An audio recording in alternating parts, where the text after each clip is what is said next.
जिंदा रहने के लिए बहुत पीना पड़ता है। जहर मरने के लिए थोड़ा सा, जिंदा रहने के लिए बहुत पीना पड़ता है। यूं ही नहीं मिल जाती हमें विरासतें, यूं ही नहीं मिल जाती हमें विरासतें। बहुत को मरकर भी उनमें जीना पड़ता है, मरकर भी उनमें जीना पड़ता है। नमस्कार, सम्मानित निदेशक महोदय, शिक्षक, वरिष्ठ एवं मेरे प्रिय सहपाठियों, मैं श्रद्धा श्री अपने ग्रुप की तरफ से आज आजादी के अमृत महोत्सव के आज के दिवस में आप सभी का हार्दिक स्वागत और अभिनंदन करती हूँ। हमारा आज का कार्यक्रम है नाटक मंचन। नाटक वास्तविकता का ही एक छोटा स्वरूप है और इस नाटक का शीर्षक है भारत में होम्योपैथी की स्थापना।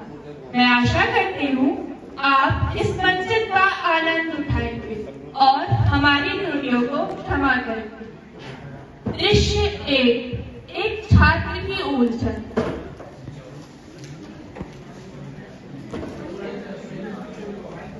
मैं थक गया हूँ ये बातें सुन सुनकर।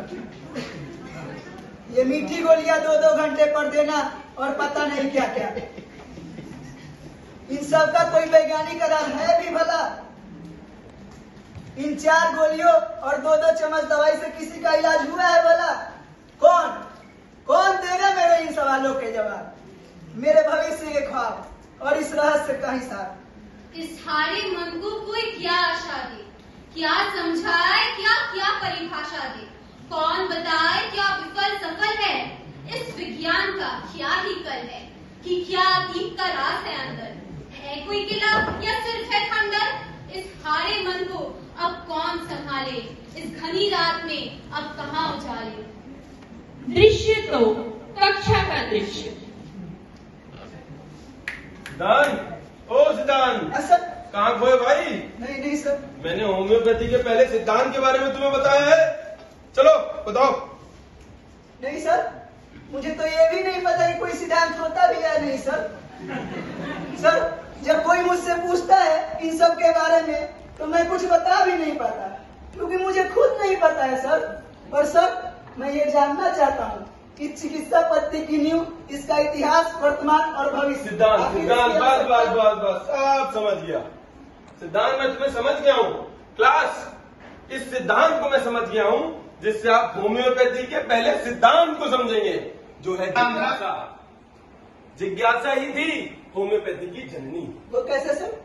सिद्धांत, ये जिज्ञासा ही थी जिसने मास्टर हैनीमैन को प्रेरित किया कि क्या चीज है उन दवाइयों में जो उपचार करती हैं, और जिससे हमें एक नई चिकित्सा पद्धति मिली जो है होम्योपैथी। एक शिक्षक ही संसाधन देता, एक शिक्षक ही है ज्ञान प्रणेता। हर जिज्ञासा का उत्तर शिक्षक, वही परीक्षक, वही निरीक्षक। दृश्य 2, सन 1755। फिर हुआ समय एक नए सृजन का, जब भरा पालना धरती के आंगन का। एक नई सोच, नई रूह में आई, जिसने हैनीमैन की संज्ञा पाई। ये कैसा उपचार है और कौन लिखा है? क्यों अकारण पीड़ित की ये दुर्दशा है? पीड़ित को तो बस उपचार चाहिए, न ये तृष्णा न प्रचार चाहिए। है क्या सत्य, क्या तथ्य यहाँ पर? अगर उपचार ही नहीं तो सब व्यर्थ यहाँ पर। नहीं करनी मुझे ऐसी चिकित्सा जहाँ पीड़ितों को और ज्यादा पीड़ा देने की इच्छा। छोड़ दिया सब बना बनाया, है नींव कहाँ पर ध्यान लगाया। चिकित्सा क्या है और क्या है चिकित्सा? भक्षक फिर कैसे बने रक्षक? फिर अध्ययन का दौर चला, चिंतन गहन चहुओर चला। दवाओं का प्रयोग खुद पे किया, दवाओं का प्रयोग खुद पे किया। इससे बेहतर क्या होगा भला? सम को काटे हैं हरदम, कहाँ विषम सम को दे मात। उपचार वही जो अंतर धारे, वो नहीं जो बाहर दे आघात। कई पुस्तक और कई ग्रंथ लिखे, अक्षर पूरे दुनिया को दिखे। किया दवाओं का पूर्ण परीक्षण और चिकित्सा के नए स्तंभ गढ़े। और इस प्रकार प्रकृति द्वारा स्थापित एक नई चिकित्सा पद्धति होम्योपैथी। अगला दृश्य, सन 1810 भारत में होम्योपैथी का आगमन। जर्मनी की ये देव चिकित्सा भारत में अब ये पांव पसारे, धीरे धीरे रफ्ता रफ्ता कलियों का जीवन ये सवारे। सन 1829-1830 डॉक्टर जॉन मार्टिन लाहौर में लॉ चली हुई। डॉक्टर मार्टिन बाती बने। घोड़े से लेकर गोरों तक, घाव अंदरूनी से लेकर कोरों तक, बार बार हुई सिद्ध चिकित्सा और होम्योपैथी ने नए स्तंभ गढ़े। अगला दृश्य, सन 1861 मलेरिया और बाबू राजेंद्र लाल दत्ता। 1861 का साल भीषण, जब लगा डॉक्टर कईयों का जीवन, मलेरिया की मार भयंकर, जाए तो कोई कहाँ जाए बचकर।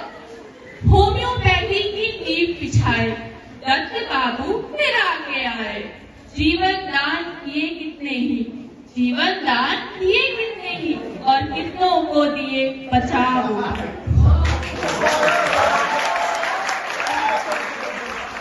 अगला दृश्य, बूंद बूंद से भरा है पर्दा, एक से प्रकाश दूजे में उतरता।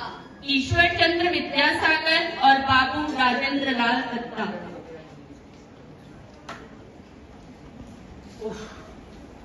ये सर दर्द मेरा जीना परेशान है, बहुत पीड़ा दे।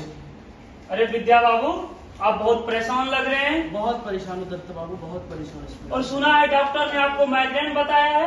अरे दत्त बाबू, पता नहीं ये लाइलाज बीमारी मुझे कहाँ लग गई, बहुत परेशान कर रही है। अरे विद्या बाबू, लाइलाज बीमारी नहीं, लाइलाज मनुष्य की सोच होती है, सोच। इसका इलाज है? जरूर है, हमारी होम्योपैथी में ही है। बहुत सजग होती दवाई, होम्योपैथी की अलग जगाई। ईश्वर चंद्र अचरज में भारी, नन्ही गोली से गई बड़ी बीमारी। पुस्तक सबसे बड़ा साथी, ईश्वर चंद्र अचरज में भारी, मंगा दी पुस्तकें कई सारी। थी गंभीर रोग से जूझती बेटी, थी गंभीर रोग से जूझती बेटी, फिर काम आई होम्योपैथी की बेटी। विश्वास दृढ़ हुआ, सोच हुई गहरी, और इस तरह ईश्वर चंद्र बने होम्योपैथी के प्रहरी। अगला दृश्य, ईश्वर चंद्र और अस्थमा का किस्सा। ये ठंड बढ़ जाने से मेरा अस्थमा भी बढ़ गया। छोटन जी मालिक, जरा चाय लाना तो। जी अभी लाया मालिक।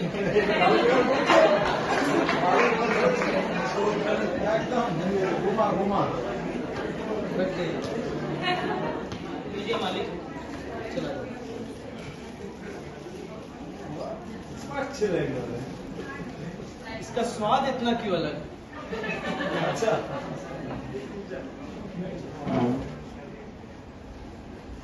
छोटन जी मालिक, तूने क्या अदरक वाली चाय बनाई थी?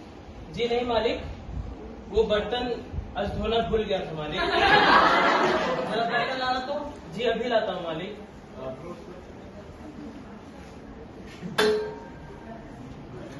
लीजिए मालिक।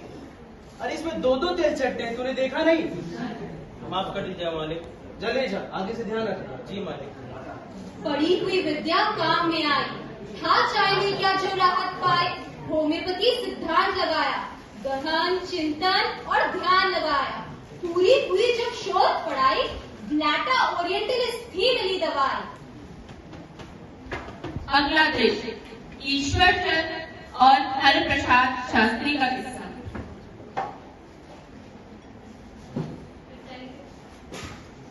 विद्या बाबू, ओ विद्या बाबू, कहाँ हो तुम? विद्या बाबू। पंडित जी, मालिक तो बाहर गए हुए हैं, शायद खेत में होंगे। आ ही रहे होंगे, आप बैठिए, कुछ ही देर में आ जाएंगे। अरे छोटा, थोड़ा पानी देना तो। जी मालिक। विद्या बाबू, कहाँ गए थे तुम? ये क्या हालत बना रखी है तूने अपनी? देखो मैं तुम्हें ढूंढते ढूंढते यहाँ तक आ गया। ये हाथ में बर्तन, दवा या धूल से लिखते हुए हो, कहाँ से आ रहे हो तुम? अरे पंडित जी, मैं वो खेत गया था, खेत में काम चल रहा है तो बस उसी को देखने के लिए गया था। वहाँ एक महिला आई और कहने लगी उनकी बेटी की तबीयत खराब है, बस उसी की सहायता के लिए मैं गया था। कितनी दूर गए थे आप? पंडित जी लगभग 1.5 मील, हाँ मेरे कस्बे से लगभग 1.5 मील की दूरी पे था। अब 1.5 मील जुड़ गए थे क्या? अरे पंडित जी, होम्योपैथी चीज ही ऐसी है। पंडित जी, आप विश्वास नहीं करोगे, होम्योपैथी दवा की एक खुराक और लड़का एकदम भला चंगा। होम्योपैथी दवाई इतनी असरदार है क्या? बिल्कुल, बहुत असरदार है। कभी कभी मैं अचंभित रह जाता हूँ इसका असर देख। नन कानन हर विद्या बाबू का, हो वही इलाज बीमार लोगों का। शास्त्री जी ने देखी जब निष्ठा, फिर की प्रसारित होम्योपैथी चिकित्सा। जीवन काल के 18 साल विद्या बाबू ने दिए निकाल। जन सेवा की लौ जलाते, जन सेवा की लौ जलाते, होम्योपैथी की अलग जलाते। अगला दृश्य, डॉक्टर एमएल सरकार, भारत में होम्योपैथी के क्रांति। आधुनिक चिकित्सा का प्रेमी एक, होम्योपैथी की कमी गिनार।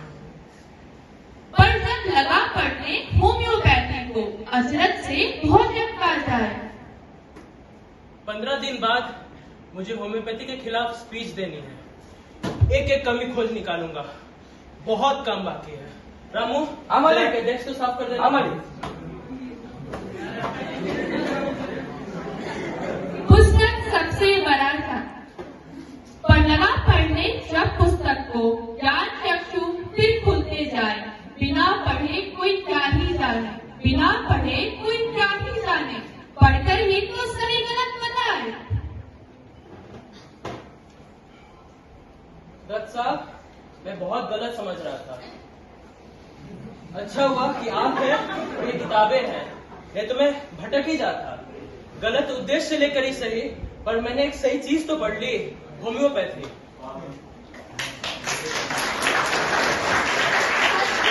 बहुत है लगते, गिरते पड़ते पर वे झुकते नहीं हैं।